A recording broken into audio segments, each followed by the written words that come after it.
Anin boran jalate wan jechira kundabe Kositiya netiya waka kesadra lehne fi lubutiya Anin boran jalate wan jechira kundabe Kositiya netiya waka kesadra lehne fi lubutiya Anin boran jalate wan jechira kundabe Kositiya netiya waka kesana dalehne fi lubutiya waka kesana dalehne fi lubutiya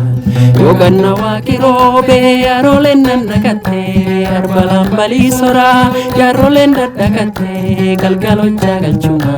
ringarre garayati kuftida waten guftu gagabona didati yoganna wakirobe arolen nannakate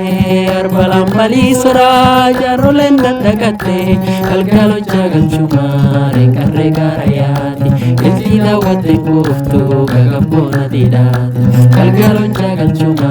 ringarre garayati kuftida waten guftu gagabona didati anin boran jalate wan jechira tundabe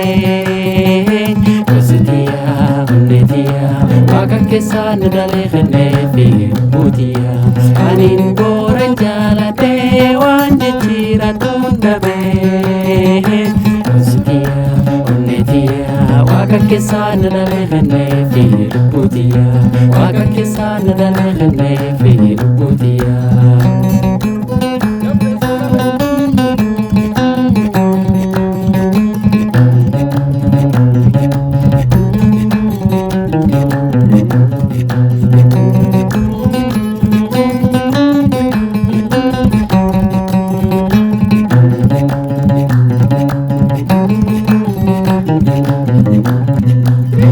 Dombo ke bute chulki soda bukifta wargaran sani chulki boran dirre dukifta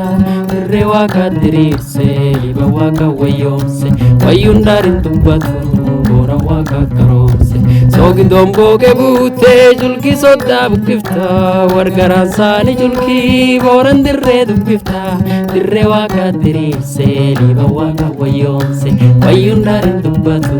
boran waka karomse dirre waka dirirse liba waka wayomse wayundarin dubbatu bora waka karomse anin boran jalate wan jechira tundabe Kositiya netiya waka kesana dalehne fi lubutiya anin boran jalate wan jechira tundabe Kositiya netiya waka kesana dalehne fi lubutiya waka kesana dalehne fi lubutiya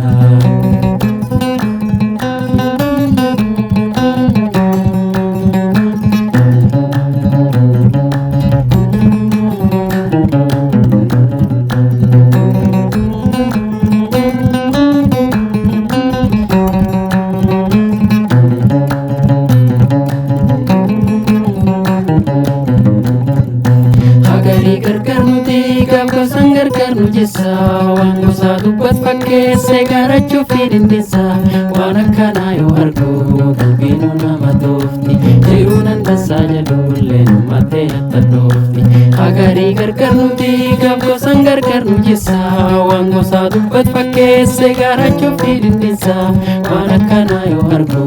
qalbiin nama toofti jiruu nan tasaa jedhullee namatti attadhoofti waan akkana yoo argu qalbiin nama tofti jirunan dansa jedhulle namatti attadhoofti anin boran jaalate waan jechira tundabe Kositiya netiya waka kesana dalehne fi lubutiya anin boran jaalate waan jechira tundabe Kositiya netiya waka kesana dalehne fi lubutiya waka kesana dalehne fi lubutiya waka kesana dalehne